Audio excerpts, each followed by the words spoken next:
Добар ви ден, почитувани гледачи. Заедницата има многу лица. Оваа наша трета емисија од овој проект ја посветуваме на младите и на најмладите во нашата заедница. Наши и ваши гости се раководителот на секторот за образование, детска, здравствена и социјална заштита Димитар Спасевски, раководителот на, Јован Цветковски од Младинскиот центар Охрид и го имаме раководителот на секторот за спорт, млади и невладини организации Јоне Станковски.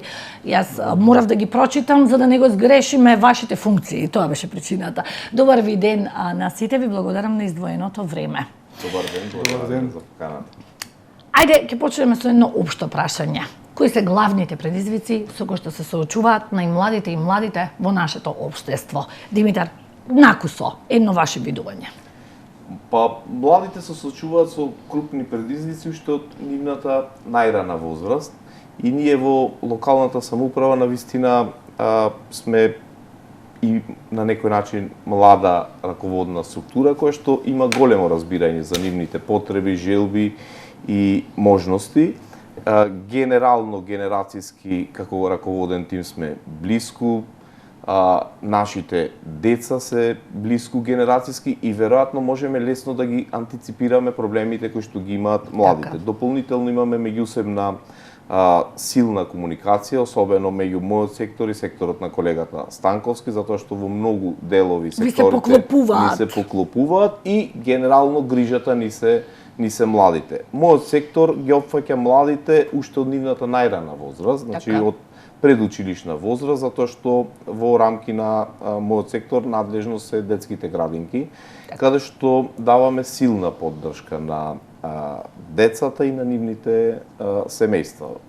Инвестираме сериозно во подобрување на условите во рамки на детските градинки, во подобрување на воспитниот процес таму и на некој начин ги прифаќаме младите уште од тие години, создаваме здрави животни навики, за да подоцна ни е полесно кога ќе дојдат во останатите делови од нашите сектори. Дополнително преку мерките кои што ги преземаме како локална самоуправа, овозможуваме и за родителите поволности на тој начин што како општина Охрид директно субвенционираме цената на чинење на престојот во градинка, со тоа го стимулираме престојот во градинка, затоа што сметаме дека градинката е одлично место каде што идниот млад човек во тој период дете може првото место каде што се социализира. Така да стекнува определени навики.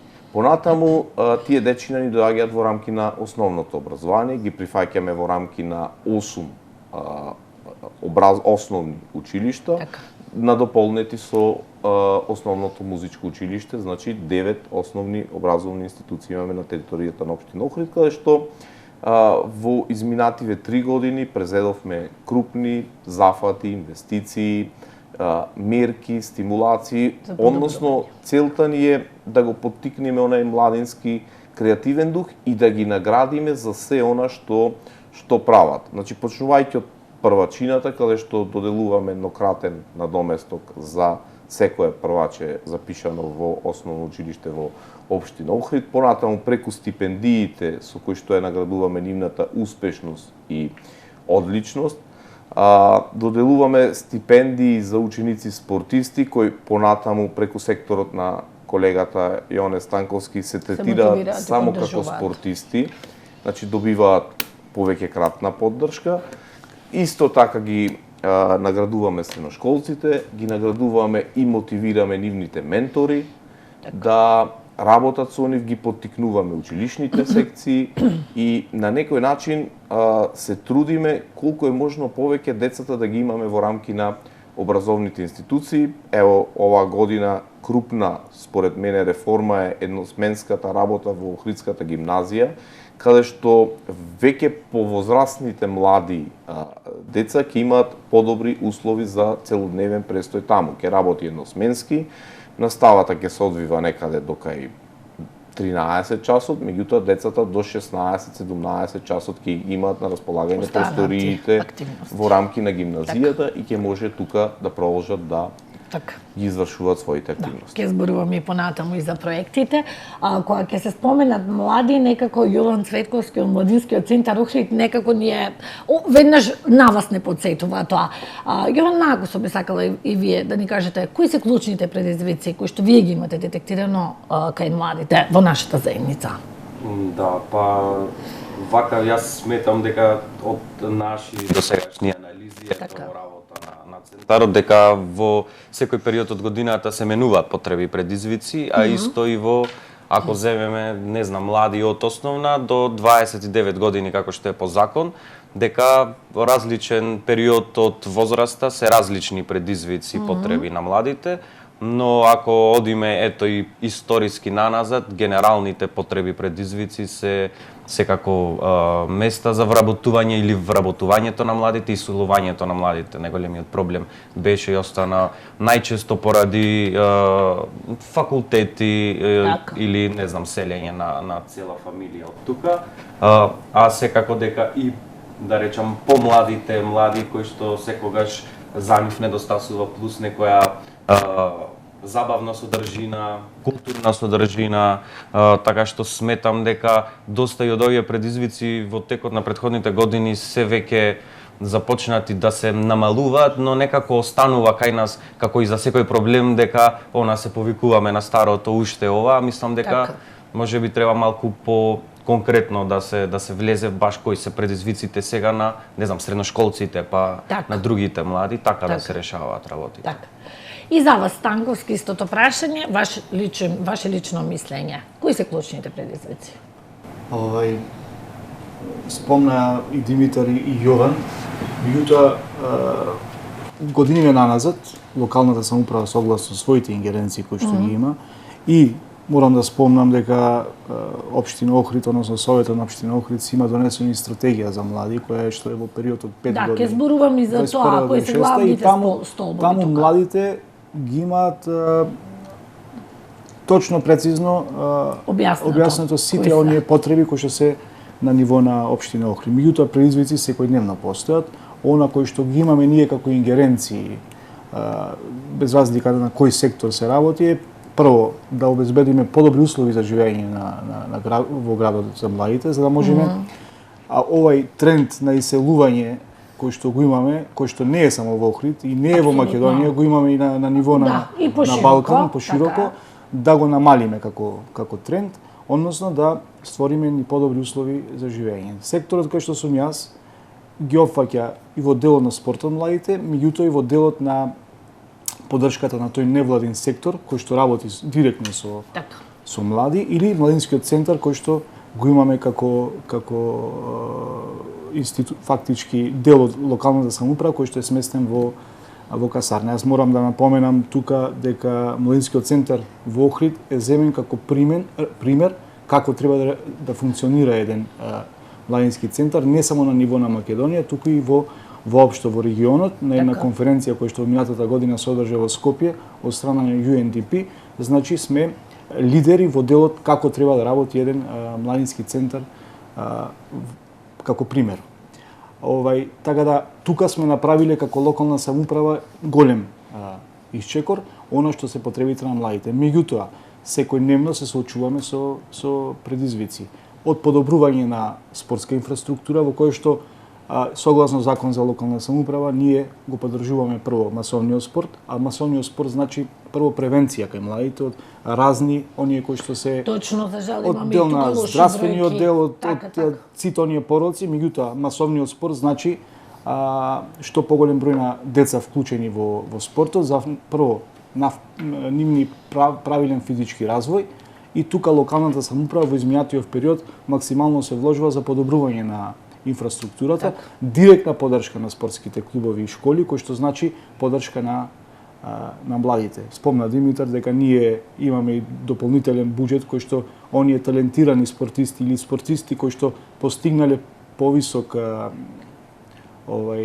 резултати на меѓународно ниво, имаме средства кои што еднократно ги доделуваме. можеби не се големи средства, меѓутоа исчекор е направен, така да следниот период ќе ни се предизвици што подобро и на што поубав начин тие средства да ги канализираме за да вистина да стигнат онаму кај што се најпотребни. Во директната поддршка на невладиниот сектор која зборуваме, значи имаме одлична соработка и со UNDP во изминатиот период, имаме директна поддршка на младински иницијативи кои што се реализираа во овој период. Во моментов имаме уште една, каде што дел се средства на локалната самоуправа, дел се средства на донатори, кои што директно иницијативите ќе спроведуваат невладин сектор кој што работи со младинска политика. Така да има доста работи, меѓутоа ево ќе дел по дел ќе ги отвараме и ова е чисто само како еден вовед да речам. Спасивски сакам да прашам, во голем број градови низ земјава се поскапеа градинките за престојот за децата во градинка. Каква е состојбата во општина Охрид и кои други програми и иницијативи им се нудат за поддршка на најмладите? Споменавте поддршка, еднократна парична помош, 3000 денари, реченам беше годинава. За првачината, да. Значи, спомена во моето воведно излагање за дел од мерките кои ги спроведуваме, меѓутоа конкретно за во рамки на детските градинки, ветување на овој градоначалник и оваа администрација дека нема да се зголеми цената во детските градинки, ако и граѓаните сите ние сме свесни за ценовните шокови кои што не пропрати изминативе 3 години, значи сите продукти кои што се користат во рамки на градинката, сите услуги се е поскапено, меѓутоа ние како локална самоуправа изнајдовме начин преку субвенционирање на дел од трошоците кои што градинката ги имаше, ги презедовме ние преку наш буџет како локална самоуправа и со тоа со некаде меѓу 8 и 10 милиони денари годишно интервенираме во потребите на градинката, плаќаме дел од кадарот, режиски трошоци, инвестициите се скоро комплетно на наш терет со мал дел нивно учество и на тој начин успеваме да ја задржиме цената и во Охрид нема да има никакво покачување на цените. Едноставна е формулата, генерално и кога зборуваме за младите, често и други општини не прашуваат како ги спроведувате, како ги објавувате по виците и тоа е некој технички дел од нашата работа. Меѓутоа, многу е значајно што во рамки на општина Охрид е отворена дискусијата. Ние сме отворени и дискутираме меѓу себе со колегата Станковски, со Младинскиот центар, со Јован, ги вмрежуваме образовните институции со Младинскиот центар, на некој начин инсистираме Младинскиот центар да добие некоја водечка улога во рамки на младите и практично Младинскиот центар да биде наша водилка низ процесите, затоа што тие најдобро ги антиципираат потребите на младите. И во рамки на тој Младински центар нашите сектори, ние сме сепак административни службеници кои што работат во општина Охрид и можеби не секогаш ќе може да ги детектираат сите потреби на младите. Меѓутоа, ако го следиме Младинскиот центар, каде што младите луѓе се многу послободни да дискутираат, да ги искажат своите проблеми, да ги пренесат своите потреби и во таа секојдневна комуникација што имаме со Јован и со луѓето кои што се таму ангажирани, ние често пати пред концепирање на програмите за работа добиваме определени насоки од нив. Практично концепирањето на програмите за работа за следната година за нас започнува сега овој период. Значи ние почнуваме да ги согледуваме потребите, понатаму разговараме за буџет со сегашниот градоначалник Кирил Пецаков и јас и колегата Јоне Станковски имаме големо разбирање во однос на потребите на овие два сектори и скоро секогаш ја добиваме онаа сума која што ние како сектори ќе ја побараме, затоа што навистина младите преку сите овие програми кои што се многу на број и најчесто скоро секогаш програмите и моите и на колегата Станковски едногласно се изгласуваат во членовите на Советот, што навистина за нас представува една голема чест, односно опште консензусот во областа млади. Ние знаеме дека секогаш треба повеќе и може повеќе, меѓутоа сметаме дека и ова сега што го правиме е на некој максимум. Така. Јован, Колку време веќе работи Младинскиот центар во Охрид? Колку лица се ангажирани и колку успевате да ги анимирате младите да ви се приклучат? Младинскиот центар започна со работа сега октомври ќе има каде што ќе се 2 години од работата на Младинскиот центар. Па и слободно можам да кажам дека ето во тие 2 години, ако споредуваме со други, ако најдобре секогаш самите со себе да си се споредуваме, бројките на вистина се, ако одиме по колку настани активности се правеле, колку млади дошле, колку организации правеле настани кај нас активности, се од една страна нереални, од друга страна секогаш викаме дека може и повеќе.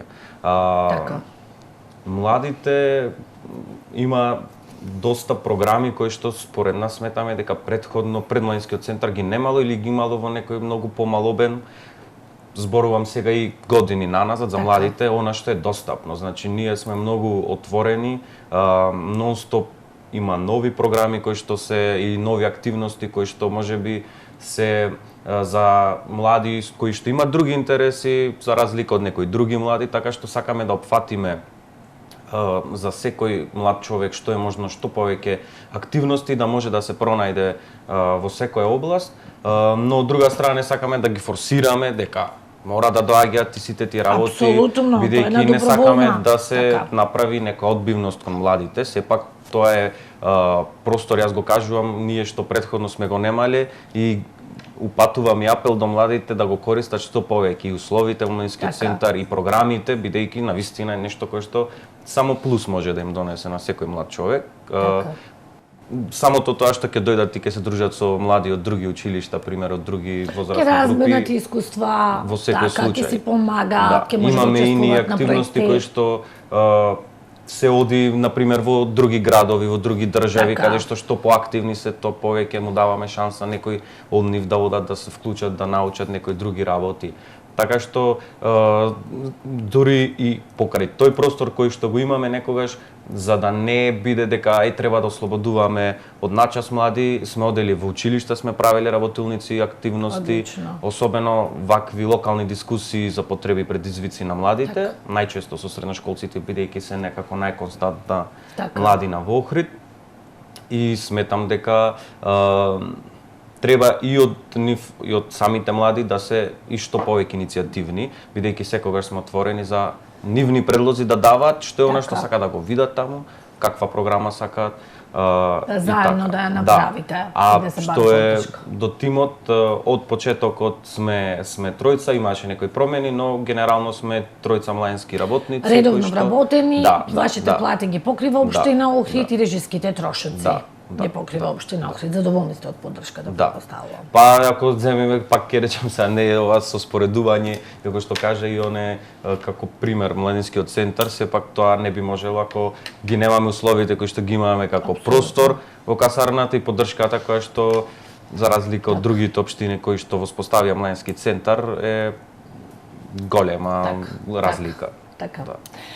Станковски, со колку невладени организации соработува за млади соработува вашиот сектор и колкав е буџетот за нив годишно, колкава поддршка им се дава? Значи, не се многу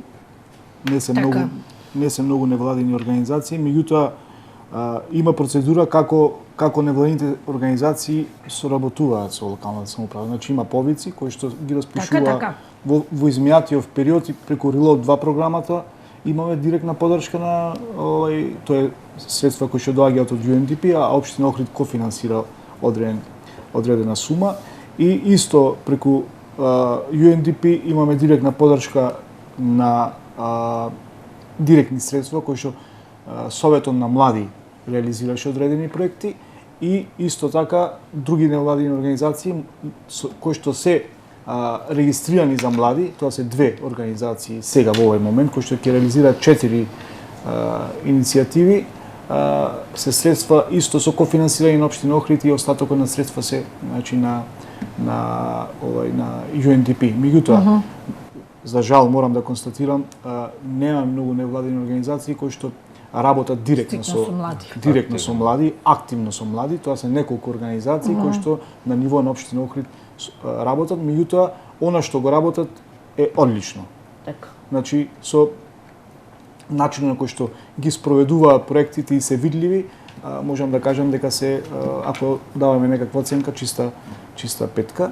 Меѓутоа, во рамките на буџетот на општина Охрид, односно програмата за млади и невладини организации, се предвидени директни средства за поддршка на младите, реков дел се како кофинансирање и имаме дел средства кои што по предлог на Советот на млади, кој што е како тело согласно законот формирано во рамките на општината, да, и тоа ќе го споменеме. Има два проекти кои што тие директно ги реализираат, значи како проекти се влезени во рамките на програмата за млади и невладини и во следниот период, едниот е мултикултурен фестивал, а другото е поврзано со аутдор активности, спортски активности, суп, даски, велосипеди, планинарење, кои што во следниот период, сега од септември до декември месец треба да ги реализираат. Претходно реализираа други проекти кои што беа поврзани со донатори, односно со UNDP, истите тие деца. Така, локалниот младински совет. Битно е се активни и како ако кажеме дека ние имаме одлично функционирање на локалниот младински совет, ќе речеме дека сме субјективни.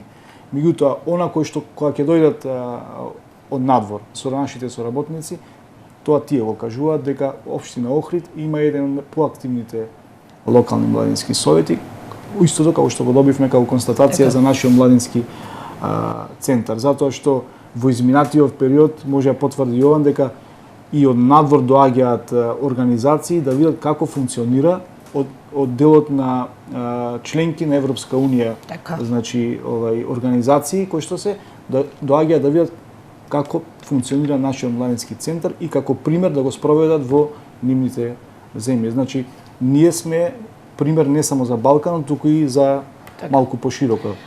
Дека е голема поддршката на општината за младите, зборува и онаа награда која што неодамна ја доби општина Охрид. Општина Охрид пријател на младите. Значи, и тоа е, верувам, и престижна и значајна награда и мотив за општината да работи и понатаму и да ги слуша и да спроведува и да реализира проекти, иницијативи, програми за младите. Се тоа што го зборуваме е делот од тоа што како резултатот е таа награда, верувам. Така. Кога сме веќе во делот на невладините организации, поддршката на организации кои што работат со млади, не смееме да го изоставиме и делот од програмата за социјална заштита, преку која што поддржуваме организации кои што работат со млади со определени попречености, посебни потреби.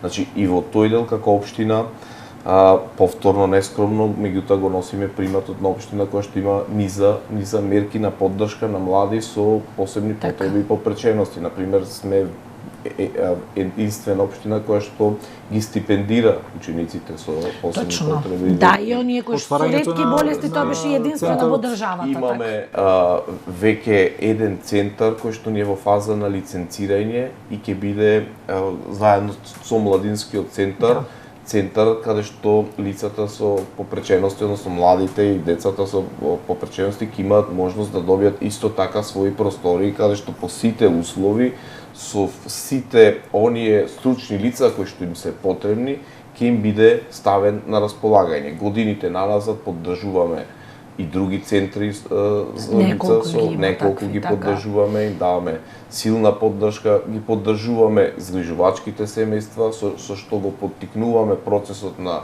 згрижување, поддржуваме семејства кои што имаат деца со тешка попреченост и не може, а се на училишна возраст и не може да посетуваат училиште, значи сметаме дека со таа поддршка ќе семејствата ќе изнајдат сопствен начин на едукација на своето дете кое што е прилагодено за него, така што и за тие млади имаме цела палета на можности и се грижиме и за нив со цел да се интегрирани во рамки на средните училишта преку UNDP добиваме проект за образовни асистенти. Да, и тоа ќе го споменеме. Трудејќи се што повеќе да ги вклучиме во секојдневната настава, инклузивната настава веќе оди во рамки на основните училишта.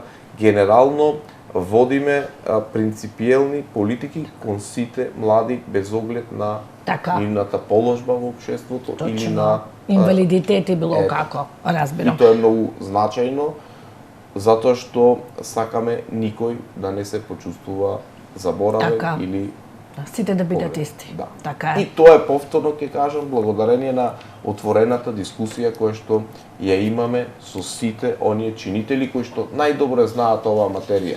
Ние како општина сме сервис на граѓаните и одговараме на нивните потреби. Наша работа е да бидеме во нивна функција, меѓутоа не мора секогаш точно да ги знаеме сите нивни потреби, односно треба да сме подготвени само да ги слушаме нивните потреби и преку мерки да ги поддржуваме. Така. Тоа е формулата, нема некоја друга волшебна формула. Така. И затоа се формирани и овие тела, како пропратни тела, значи локалниот совет на млади. Да, ќе позборуваме и за тој совет, колку членови има, какви одлуки носат и така натака, меѓутоа сега ако може да погледнеме една Може. видеосторија во рамките на овој проект и во рамките на оваа емисија која што ја посветуваме за млади, имаме изработено 2 видеостории. Првата видеосторија е Георги Ставревски, дипломиран доктор по општа медицина при Медицинскиот факултет УКИМ Скопје, член на Универзитетскиот совет и сенатот при УКИМ, координатор и демонстратор по прва помош во Црвен крст во Охрид. Да слушнеме што мисли тој, каков е животот на младите во Охрид.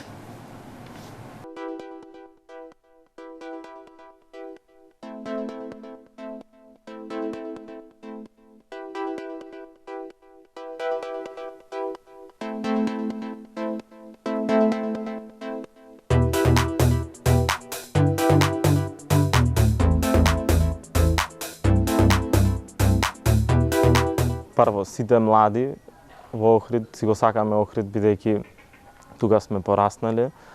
И понатака и после студирањето надвор од Охрид, верувам дека најголем дел сакаме да се вратиме во Охрид. Меѓутоа, понатаму се сведува на можностите кои што и Охрид ќе ни ги нуди нас, кога како готов кадар ќе се вратиме повторно назад.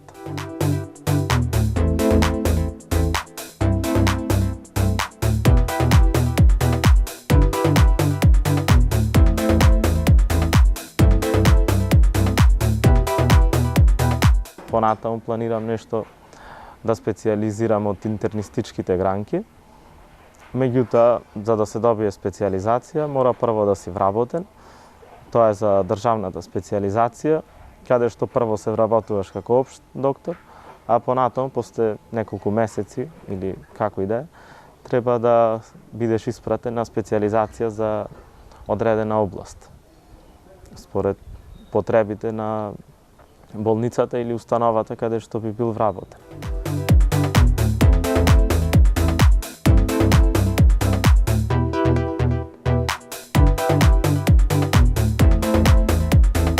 Вработувањата во државните установи се преку конкурси, каде што се бара одреден дел, а најчесто конкурира многу повеќе лица, стручен кадар за бараните позиции.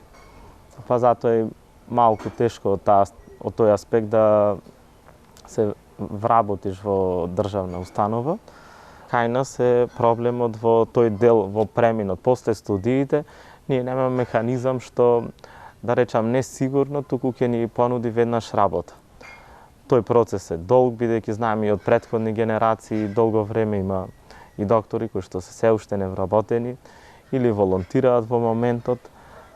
Според мене, кај нас недостига дело на систематизација, каде што според потребите би се обучувал таков кадар и утре ден истиот би им се понудила и работа.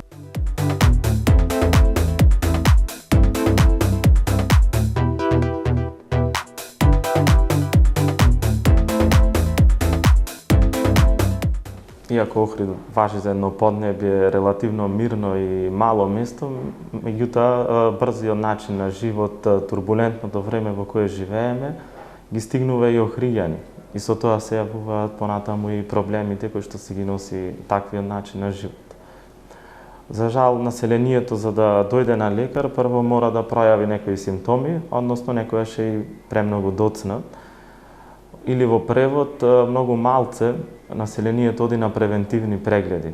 Како млад доктор, многу ми смета бирократијата и сите оние административни обврски кои што мора да се исполнат за да дојде еден пациент на преглед, а да го пуштиме во секундарно и терциерно лекување, односно тој пат мора да биде многу побрз.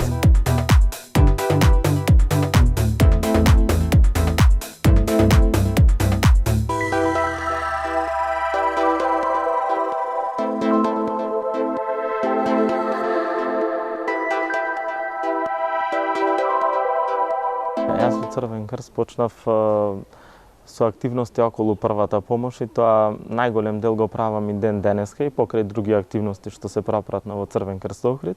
И така од година во година посетував разни обуки. Во 2016 година имавме обука за парамедици од Холандски Црвен Крст. И понатаму се развивав, напредував во првата помош. Па тука сум и ден денеска. Денеска како демонстратор по прва помош.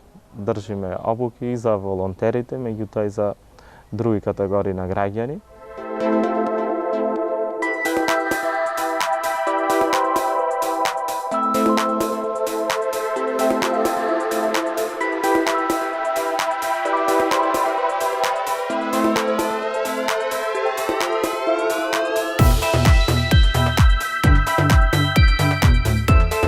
Волонтирањето е да дадеш нешто, а да не очекуваш ништо за возврат. Меѓутоа, не мора да е возвратот материјален, секогаш нешто добиваме. Пораката до младите, секој да волонтира онолку колку што може. Всушност, волонтирањето и тоа значи во слободно време да направиме нешто добро, корисно, пред се да го исполниме нашето време, да понудиме на алтернатива за себе, а од друга страна да направиме нешто добро што на некому ќе му биде многу од полза.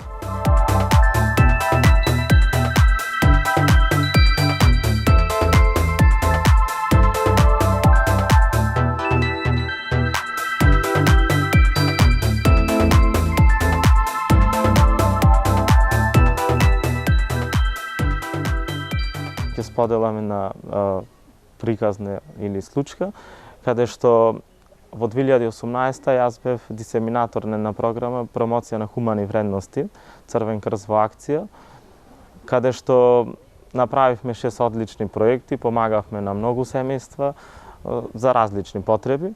После неколку месеци случајно се сретнавме на стража со едно дете, тоа префарли улица да ме гушнит, бидејќи сум му оставил убав печаток и е задоволен од претходно што сме му помогнале.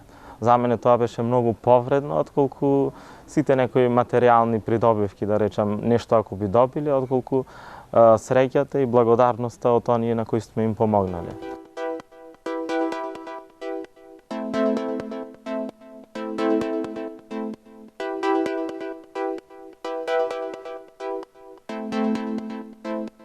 Ни недостига кино кое што ќе проектира редовно некој филм, ни недостига театар кој што ќе игра повеќе представи, веројатно и поширок ансамбл. Ни недостигаат повеќе можности за спорт и рекреација на младите кои што ќе им се нудат, да го исполнат здраво и квалитетно слободното време.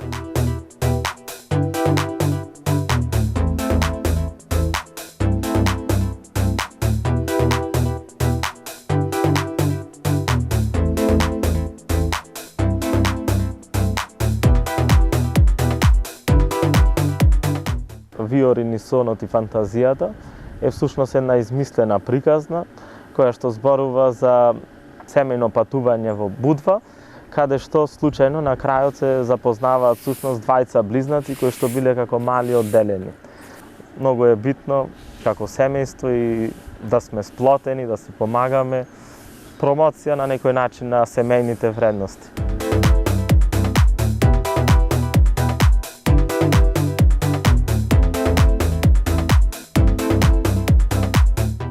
И за оние кои што не се од Охрид, меѓутоа најголем проблем е за тие што се од Охрид, бидејќи ние скапотијата што ја имаме не само во сезона, имаме и надвор од неа.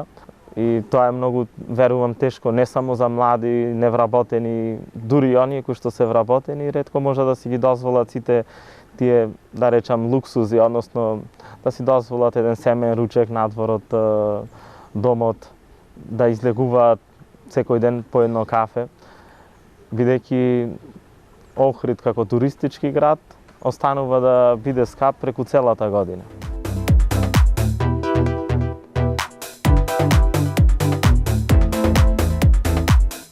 Оформивме Младински културен центар во Охрид, што се наоѓа во просториите на поранешната касарна и тој активно функционира, мислам, веќе трета година. прават доста активности, доста се активни од она што можеме да го следиме, меѓутоа генерално и сите младински организации и тие како младинска организација, проблемот е што многу малце млади се инволвирани во активностите. Односно, истите млади, 90% членуваат во сите организации. Тие што се членови и во Црвен крст, посетуваат активности и таму, се активни. И тоа е еден мал круг на активни млади кои што се движат во сите организации.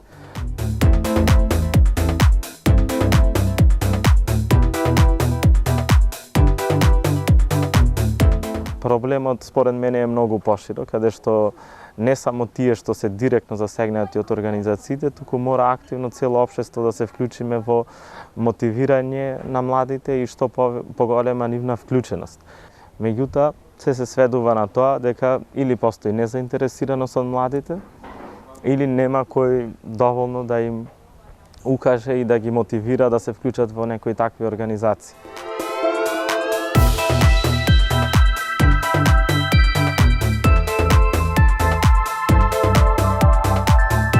Сметам дека образованието, здравството како едни од најважни гранки нас ни се за жал во моментов толку ранети и ни треба премногу работа во тие области за да градиме посигурни генерации кои што ќе бидат и стручни, и квалитетни и на тој начин со широките познавања ќе се осакаат и Охрид и Македонија.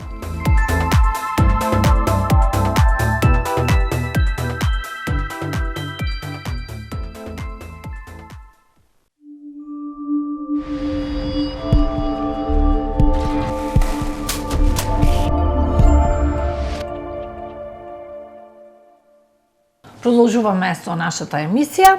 Овде ќе изнесеме некои податоци од она анкета која што ние направивме на темата млади и овде еве ќе се задржиме на ова.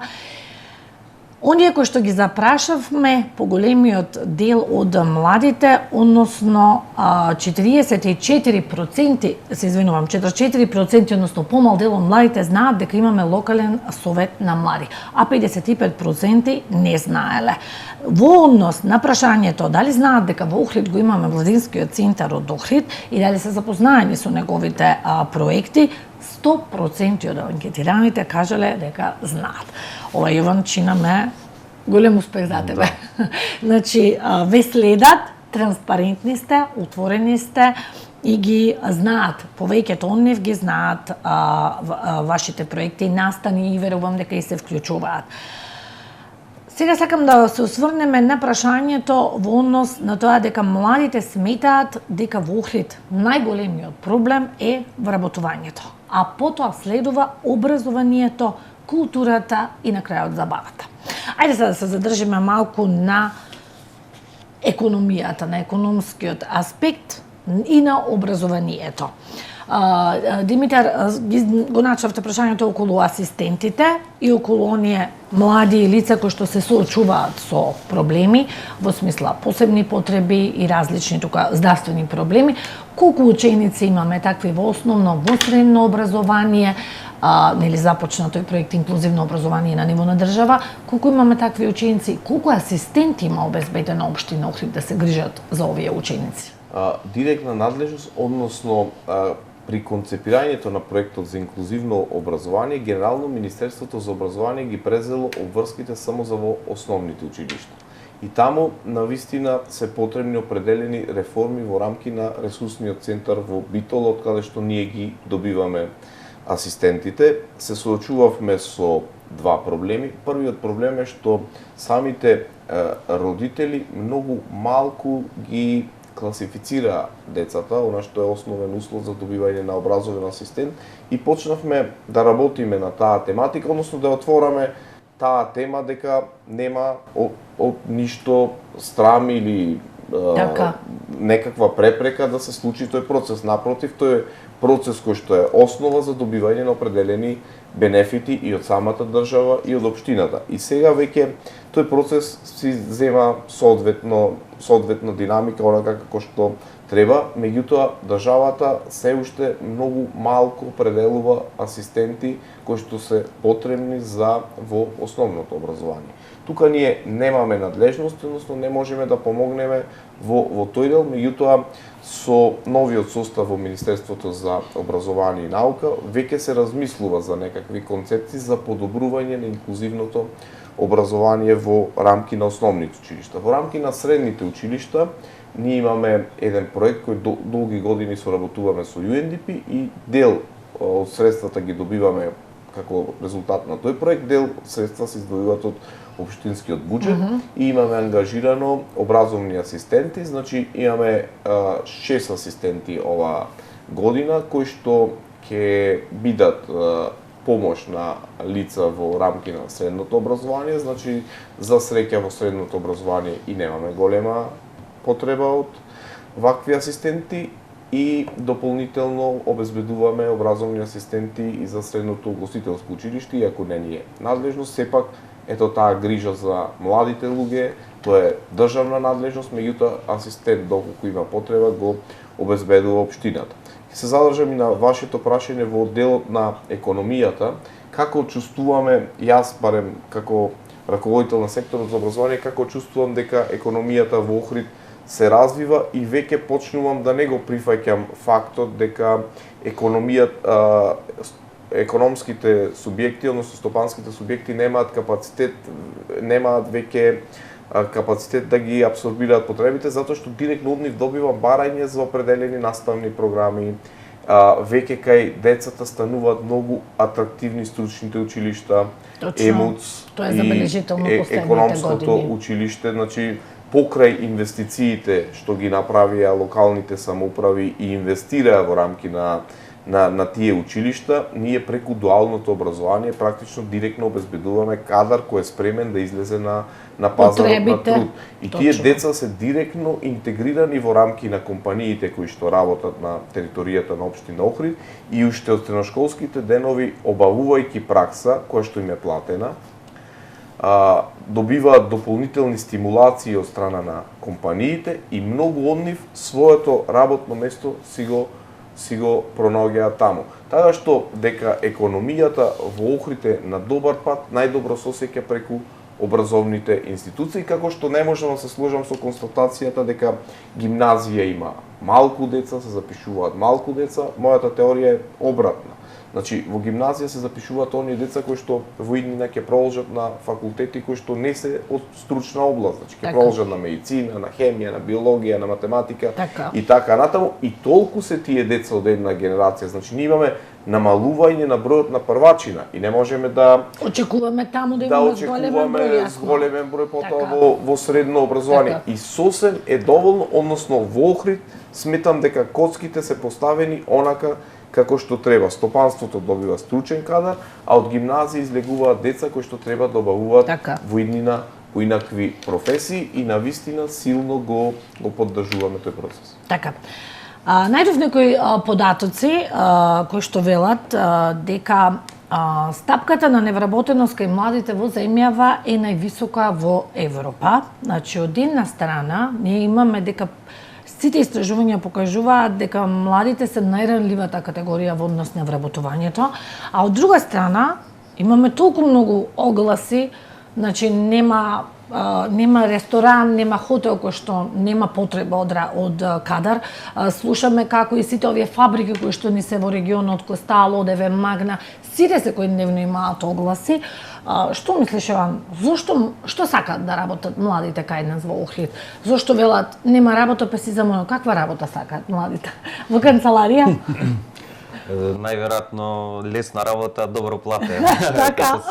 Ама пак ќе се навратам и јас на тој предизвик дека вработувањето е најголем предизвик кај младите моментално, сметам дека не е така ради барем денешно време сега има еден куп услови, можности за вработување и не само да кажеме во институции или во приватни фирми, туку и на интернет може да работат. Има еден куп можности кои што може да се снајдат, да речеме на краток временски период додека започнат ако е да речеме по професија сакаат нешто да работат. Но сметам дека тука се многу работи, можеби измешани со тоа што млади работат фриленс, па некои не се пријавуваат за вработени, невработени. Големиот дел.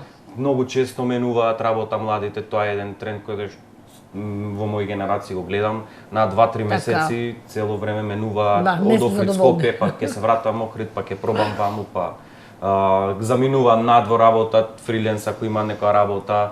Така што не знам колку е навистина реален тој процент. Тој податок. Велим, стапката на невработеност е највисока кај младите. Да. А од друга страна има и доста млади, за жал, кои што не сакаат да работат. Значи, не би работеле за, ке кажат, толкава плата, а од друга страна немаш никакви финанси, никаков приход. Да. Го разбираме проблемот сите, на сите ни предизвикот моментално најголем она што животот во Охрид особено е навистина скап. Абсолютно. Не само во летните месеци, туку и во целата година. За млад човек, за средношколец, за студент, тоа е навистина за некој неиздржливо и за оние кои што одат Скопје реално, бидејќи кириите моментално сметки се прескапи, така што ти треба плата да земаш 2000 евра за да можеш да ги покриеш и да можеш да ти останат повеќе пари. Истиот проблем бидејќи така младите сакат и да излезат, сакат да си приуштат нешто, така да се забавуваат додека особено кога ќе имаш своји финанси за прв пат, но така тука е можеби поголемиот предизвик. Платите со она кој што колку е скап животот во Охрид на некој начин. Така. И во кафичи, но и во маркети. Апсолутно, да, секаде и на пазарот се повисоки цените од сите други градови. Јоне, колку младите, ево, последно го имавте Охрид Water Festival, колку младите се заинтересирани за тие спортски манифестации, да бидат дел од нив?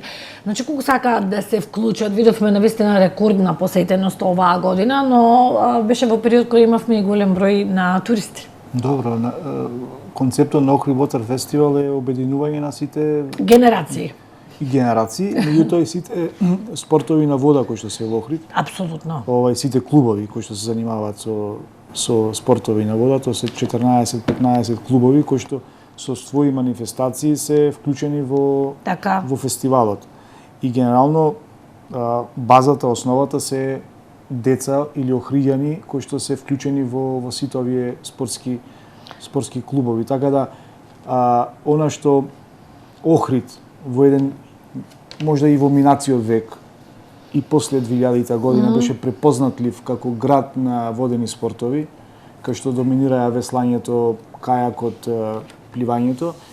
Во еден период малку по малку тие спортови како да ги снема и затоа се како иницијатива дојде од страна на локалната, градоначалникот заедно со сите спорт клубови да направиме нешто Охрид повторно да го вратиме онаму кај што му е место, односно спортовите на вода да бидат доминантни и она како што викаме ние како што го личи Охрид.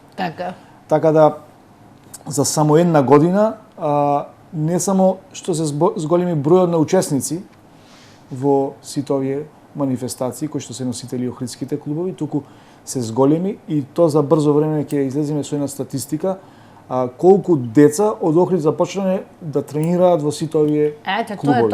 Оно што е основата, затоа што ние може да правиме манифестации, меѓутоа најважниот момент е да имаме деца кои што во тренажен процес ќе влезат во сите овие клубови кои што се занимаваат со спортовите на вода, затоа што јас викам ако од сега почнеме со една добра стратегија, ние Олимпиец може да имаме од Охрид во некој од овие водени спортови. Индивидуални овие клубови, индивидуални спортски дисциплини како што се веслање, едриличарство, кајак и така натаму. Така да Охрид треба ова да го има и Охрид го заслужува ова и да биде препознатлив во светот како град кој што водените спортови се на високо ниво. Така да младите се вклучуваат во сите овие клубови, без разлика што најголем број деца ги имаме во фудбалот во Охрид. Фудбалери. Да, негде околу 600 деца се вклучени Така? во фудбалските школи, вклучувајќи го и ФК Охрид. Меѓутоа, зема тенденција да се имаме зголемување на млади деца, на млади луѓе да се вклучени во сите спортови на Одлично. Овде предлагам да ја погледнеме втората видео сторија која што ја изработивме, а тука преку неа го представуваме 18 годишниот Павел Илиовски, ученик во Државното средно училиште Ванчо Питошевски во Охрид, образовен профил готвач.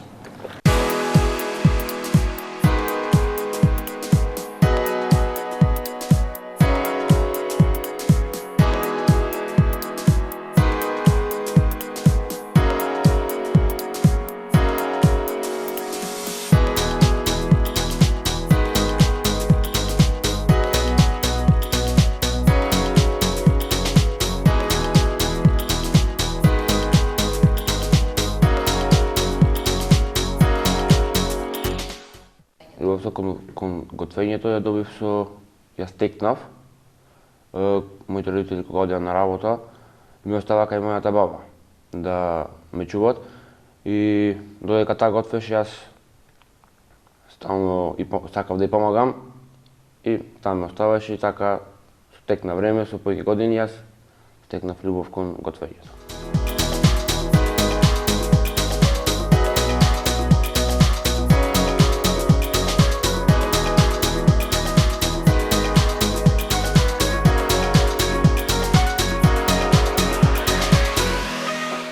Со оглед на тоа, бидејќи сум од Охрид, се запишав во угостителско за полесно вработување, пошто фалат многу кувари во Охрид, бидејќи сите заминуваат на страна.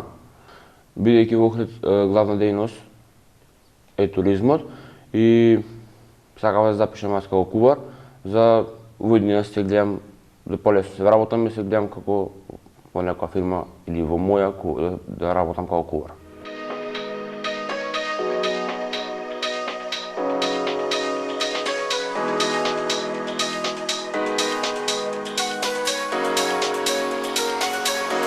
Сега сум последна година и многу сум задоволен од наставата, бидејќи училиштето посветува многу внимание на практичната настава. Практичната настава ми е многу потребна, мене како готвач. Исто училиштето има многу разноразни соработки со сите ресторани, да речам, низ Охрид, кај што можеме да одиме ние на пракса, да видиме како се работи, што се работи и имавме можности да работиме ние таму.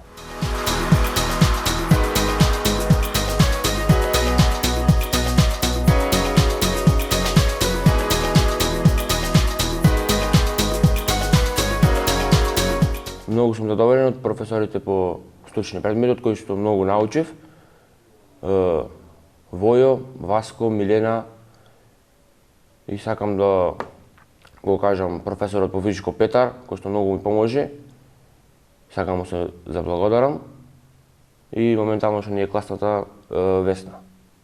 Училиштето се реновираше скоро една година и многу сум задоволен, моментално гледам како се вклопват сите работи и едва чекаме да почнеме сите на школа, работиме во нови услови, понапредни кои ни додека се реновираше училиштето, одевме една година онлайн на школа, што многу ни сметаше нас негативно. Бидејќи не можевме да имаме на школа, да имаме практична настава во школото и плюс во други објекти. Но се надевам дека во оваа година ќе го надополниме цело изгубено време.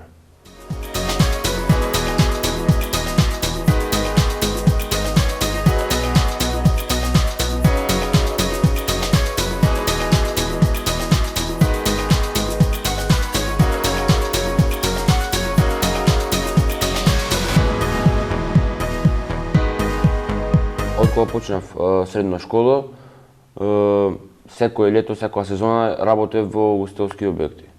На тој начин заработував свои пари и не бев терет на моите родители да треба ми даваат секој ден пари за кога сакам да излегувам. бидејќи сум последна година во ugostiteljsko, си отворив своја сендвичара, со кој што ми поможија брат ми Војко ми. Сендвичарата се отвори оваа година, на почетокот, и се викат Попај. И многу сум задоволен како се снаоѓам во свој објект.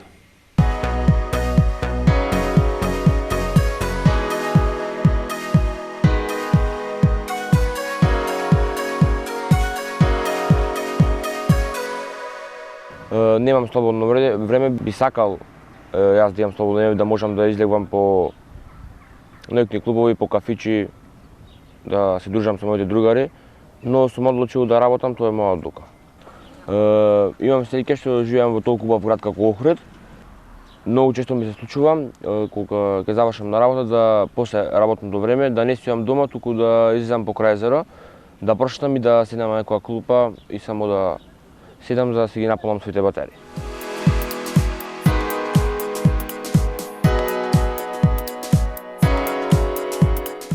Јас како млад човек повеќе би сакал да имаат повеќе филмови во киното, повеќе проекции да прават во киното, отколку да има журки по дискотеки, бидејќи тоа не му фали на Охрид. Журки и дискотеки имат доволно. Порано хоби ми беше кошарката, но сега ми е хоби и риболовот. И кога имам слободно време, одам на риболов и тоа многу ме релаксира.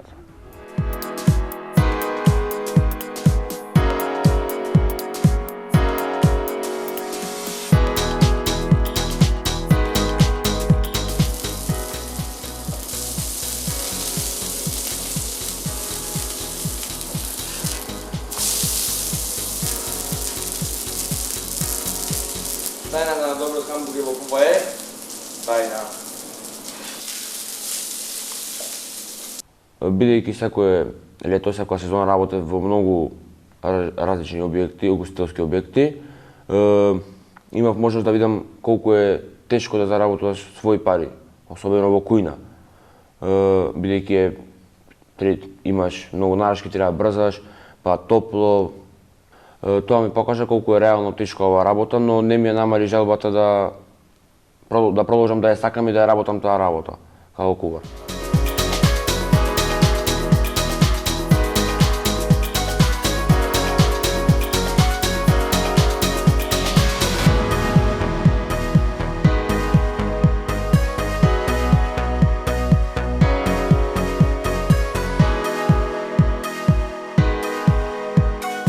Јас сметам дека шефот на кујната е најбитниот вработен во еден ресторан и треба биде ценет и добро платен.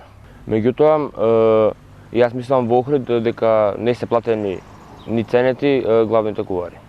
Затоа ни се случува ова што гледаме секоја сезона, сите стручни кадари заминуваат некаде по странство за да работат подобри пари.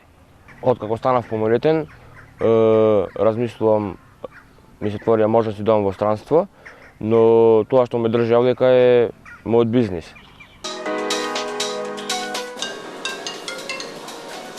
Само. Попај повелите. 2 хамбургери за 15 минути. Хвала. Чао.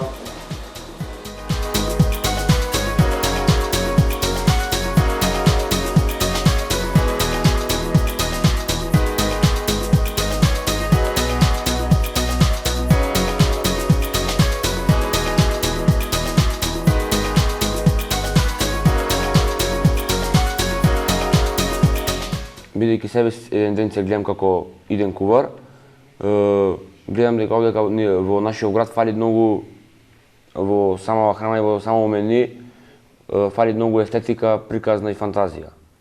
Мислам дека треба многу да се работи, да се збогати менито и како се презентира храната пред гостите.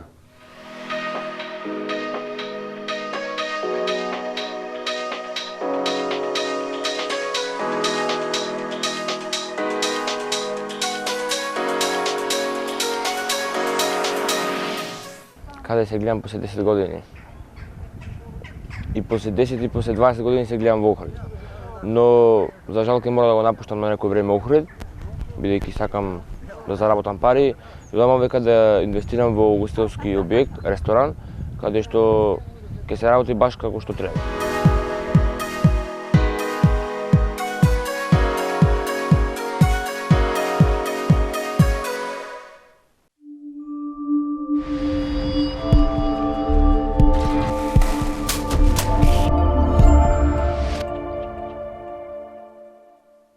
Овде повторно ќе изнесеме еден податок од анкетата која што ја направивме, а тоа е дека дури 66,7% од младите одговорија дека за 5 до 10 години се гледаат се уште во Охрид, а 33% планираат да си заминат. 100% од младите сметаат дека заминувањето на младите од градот е најголемиот проблем, а верувам сите ќе се сложиме дека нивното заминување, всушност иселувањето на младите е дефинитивно најголемиот проблем со кој што се соочува нашиот град. Би сакала да кажете свој став. Како да го намалиме ова, како да го спречиме, што да направиме за да ги задржиме младите во нашиот град? Според мене, иселувањето е на некој начин веќе светски тренд и од многу поразвиени држави имаме иселување. Точно. И дури лично сум убеден, познавајќи определени семејства кои што се иселуваат од Охрид, дека многу е мал процентот скоро на иселување од економски причини. Јас да речеме лично во мојата фамилија, моите родители биле приморани да се иселат од Охрид во периодот на транзицијата, кога затвориле фабриките, кога немало што да се работи, тоа веќе семејството било приморано да се исели од Охрид. Меѓутоа, исто така, јас сум пример кој што работел во Скопје, имал соодветна кариера, сите потребни услови за живот во Скопје, меѓутоа кога си млад човек, животот во друг град, во Скопје или во некој европски центар или во Соединетите американски држави, веројатно ти е предизвик, меѓутоа исто така треба да се размислува и на периодот кога ќе основаш фамилија, ќе се родат деца и така натаму.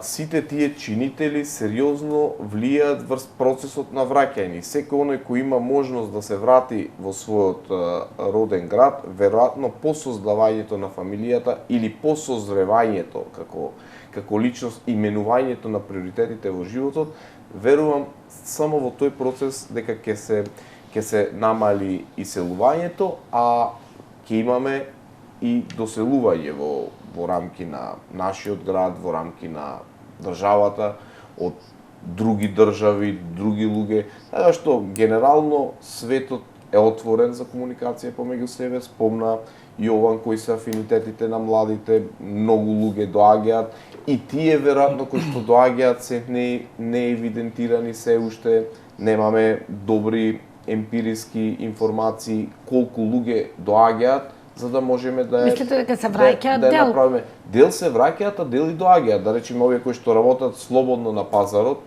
ние како општина нели поддржуваме еден проект кој што се вика Касарна хаб, каде што имаме обезбедено простори во кои што луѓе кои што работат слободно на пазар, фриленсери и слично, доаѓаат однадвор.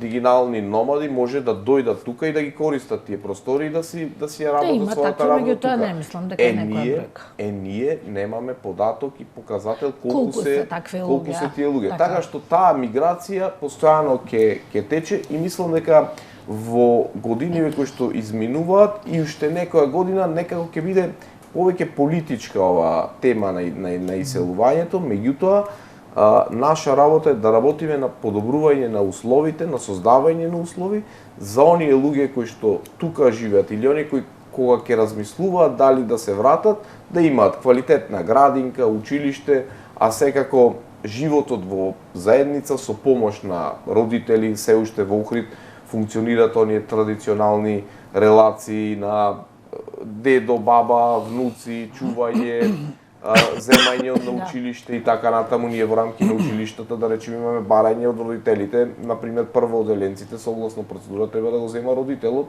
Ние дозволуваме и баба и дедо да може да го земе и во градинка да го несе. Родителот да И работа. тоа е големо улеснување кое што не може да го добиеш, да речеме, во некој голем град доколку живееш, и сето тоа ќе биде на терет само или на родителите. ќе чини пари. А што колку повеќе ќе си ги задржиме тие вредности и начин на живење, кога ќе излезеш во градот и познаваш повеќе од луѓето, тоа мислам дека ќе станува се повеќе бесценето и ќе ги заменува цифрите на плати, на убав живот и така натаму. Јас верувам само во тој процес, односно верувам во процесот на зближување на луѓето помеѓу себе, и тоа ќе го намали иселувањето. Така. Јован, некои анализи кои што ги имаме правено годиниве наназад покажуваат дека не се парите причина, број 1 за иселувањето. Начинот на живот, понудата, општеството, системот, значи комплетно се е причина. Како да се подобриме? Да, едноставно не мора да значи дека само една е причината. Така, не е број 1 да, причина. не е број 1. Не се само парите. Да, иако сметам дека тој тренд на иселување кој што го имало како поголем процент, дека не стагнира. Можеби, Да, можеби стагнира, не е толку голем. Димитар, не ги водиме ние можеби анализа на тие што доаѓаат, бидејќи короната беше еден интересен период каде што се виде дека младите кога се вратија во Охрид, а живееле, работеле во Скопје, сватија дека чекај, имаме овде услови, можеме од овде и дури ми е и подобро. Така. Така што имаше многу, јас гледав и од постари мои генерации, од мои генерации кои што беа Скопје работа, се вратија и се уште се тука работат. Има и други кои што одам на факултет остануваат, но има и сега некој така баланс кои што се враќаат, а гледам и од други градови профили кои што се бараат со некои тука фирми, фабрики, компании кои што се отварат од битол од Скопје, многу се доселуваат млади, мислам. Така. Можеби тоа ќе биде во наредните 2 години, можеби да, било како да доаѓа. Тоа ќе варира цело време. Треба да се покрај она што викаме дека треба да се прашаат младите што сакаат и сите тие работи, тоа е процес, сепак она можеби точката од која што тргнуваме како да го спречиме ние погрешна, бидејќи сепак е тоа процес кој што треба да трае и не знам, од инфраструктурно да се подобриме како град, бидејќи сме најголемиот туристички град во не само Македонија, Балканов, а инфраструктурно сме најлошо можеби поставени, поврзани со сите страни. Други работи кои што треба природно, како еден град на култура, кој што е како Охрид, кој што треба сега можеби нема ова за многу млади да биде важно, но како поставеност во град како нова театарска зграда, функционално кино, некои дополнителни такви содржини, сметам дека ќе придонесат полека за заживување и во зима, ние имаме проблем во зима. И во зима, да, повеќе содржини. Но исто така сметам дека од страна на бизнес и социјално претприемништво треба малку да се размислува, да се гледа некои трендови како што на пример Естонија еден е од примерите кои што имале најголем brain gain после тоа, бидејќи давале многу некои програми, насоки за млади, како се млад до толку и толку години, имаш некој бизнис ваучер или можност како што имаше кај нас со самовработување, да проба со свој бизнес. Да, и тие работи придонесоа. Сигурен сум, бидејќи сега младите и пробуваат не само да одат да работат во, не знам, државно или во друга приватна компанија, туку гледат и самите да почнат да создаваат бизнеси. Така. Предприемачки дух да се гради. Тие можда моменти би придонеле доста за младите, особено Охрид, мислам дека е почва каде што може да се развиваат многу иновативни бизниси и во други индустрии да влегуваме, и филмска индустрија, и секако, бидејќи има услови, ги бараат луѓето, само треба на некој начин и самите да се испромовираме и да бидеме со отворени раце. Да. Станковски, за вас истото прашање. Како да го намалиме иселувањето? Може да го намалиме единствено со мерки кои што заеднички со државата ќе се со владата, значи овој процес ќе го има, меѓутоа како да го намалиме, прашањето ние како локална повторно ќе треба да продолжиме во подобрување на услови за младите, дали ќе се работи за нови мерки кои што ќе ги прави младинскиот центар, локалната самоуправа, нови мерки за младите, заеднички. Меѓутоа, има неколку фактори кои што сметам дека се и клучни, а тоа е подобро образование. Значи, се додека нашиот најголем и најстар универзитет го имаме, не знам на кое место на Шенген листата, ова на Шангајската листа, не може да зборуваме дека имаме најквалитетен образовен систем, така да битни се реформите кои што ќе се спроведат во следниот период во дел на образование, затоа што голем дел од младите ја напуштаат Македонија или Охрид и заради квалитетно образование. Ако во минатото сме биле водечки во овој регион во дел на образование, сега не можеме да се пофалиме во тој дел. Функционирањето на правниот систем, кај што затоа викаме не е клучно, не се клучни средствата. Системот е цел, здравство, право. Имаме проблем со самиот систем и тука е клучен партнер државата. Сите овие работи кои ќе се стреат затоа што помина времето кај што младите чутат. Точно. И ова е многу добро. Ова добро што се случува, се гласни и јас им секојаш кога зборуваме со Јован и со останатите, вие треба да ни дишите во врат. Затоа што ние сме ваш сервис и ние треба да работиме за потребите на младите, да ги подобруваме условите. Затоа иземаме на крајот криштата ние плата. И она што го имаме, младински центар, соедна млади, различните форми невладини организации, треба да ги восприемаме нивните потреби и барања и да ги спроведуваме на терен. Буквално на терен да ги спроведуваме. И во дел на инфраструктура, и меѓутоа и во дел на реформи кои што треба да ги спроведе секоја влада, во дел на функционален систем.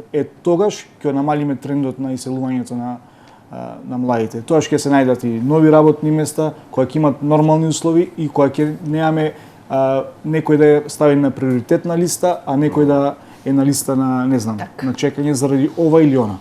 Така. Се ближиме до крајот на нашата емисија, се зазборавме, навистина опативме многу теми, ги кажавме и клучните и проекти. За крај накусо би сакала што треба да биде приоритет во следните години за подобрување на животот на младите. Во вашиот сектор, секој во својата област, накусо, што ќе биде приоритет? Во мојот сектор секако приоритет се капиталните инвестиции. Сметам дека капиталните инвестиции се оние проекти кои што го обележуваат нечие време и нечие работење. Значи, веќе во полек во работа сме на 2 капитални проекти. За прв пат се гради ново училиште на територијата на општина Охрид после 30 на години. Основното училиште Клочорацин ќе се префрли во нова зграда. Се надеваме од следната учебна година ќе може да започнеме со тој процес. Понатаму изградбата на училишната спортска сала во рамки на основното училиште Ванчо Николевски во село Лесковец е следен капитален проект кој што интензивно се работи посветено и престои работа, односно напорно работиме на изработка на проектите за комплетна реконструкција на Охридската гимназија, проект кој што ќе биде околу 100 милиони денари, веројатно со директна поддршка на повиците кои што ги објавува владата, еден од следните повици. Комплетно ќе се реконструира Охридската гимназија, покривот на трешноста, подовите, зидовите со што ќе добие, ќе го задржи автентичниот лик, меѓутоа условите ќе бидат многу подобрени.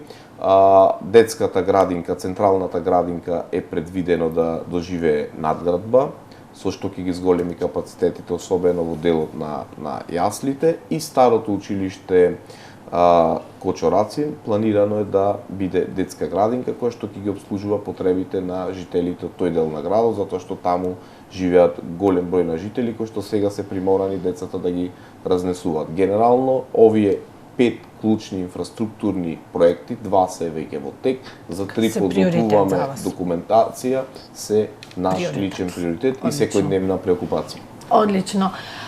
Јован, што ќе биде за вас приоритет?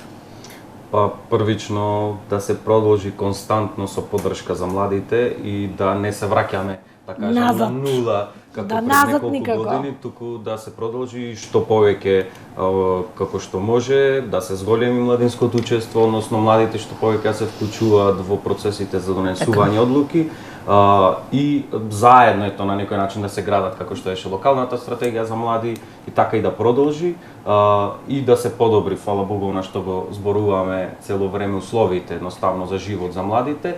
А и друга работа би кажал, бидејќи допрва ќе доаѓаат предизвици не само за младите, туку општо за целото општество, како што гледаме како напредува и технологија, и мас медиум и сите тие работи, на некој начин заедно, барем на општинско, на локално ниво, невладини организации, општина, јавни предпријатија, бизнис сектор заедно да не знам, не иницијативи, туку да размислуваме заеднички како да се подготвиме за иднината која што доаѓа, гледајќи за 10 години, 15, за да не се случи тогаш буквално да не фатат неспремни и новите генерации да не знаеме буквално со некои нови работи кои што ќе се сочуваме, бидејќи сме биле ние како млади на европски младински конференции, каде што гледаме дека и по напредните европски земји размислуваат веќе за наредните 20 години за тие проблеми и гледаме дека горе-долу суштински се сочуваме со истите проблеми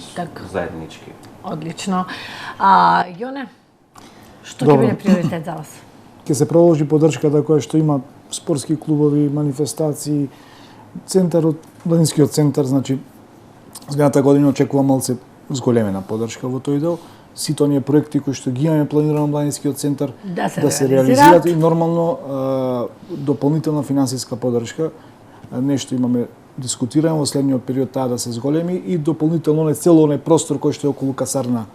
Тој заедно со другите сектори комплетно да добие еден лик кој што ќе биде во функција и на младите и на граѓаните, така да еден убав, најубав простор можеби во Охрид кој што ќе биде целосно во функција на младите, на културата, на забавата, на рекреацијата, на спортот.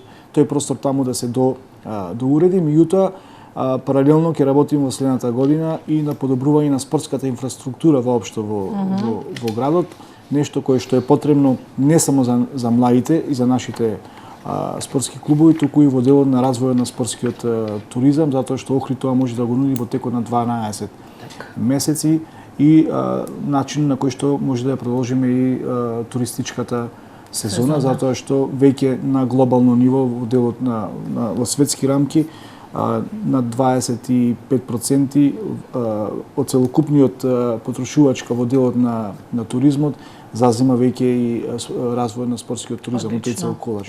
И тие трендови што го кажа Јован, ние треба да ги пратиме, затоа што Охрид нуди многу можности во делот и на развојот и на спортскиот туризам и на алтернативниот туризам, а тука секогаш младите може да се пронајде со своји идеи, со своји размислувања, односно да се вклучат активно во тој работен процес. Одлично. Ви благодарам и на тројцата што бевте гости во прашалник. Во посакувам успешна работа, да ги слушаме сите повеќе младите, бидејќи младите се нашата иднина. Почитувани гледачи, вам ви благодариме на вниманието.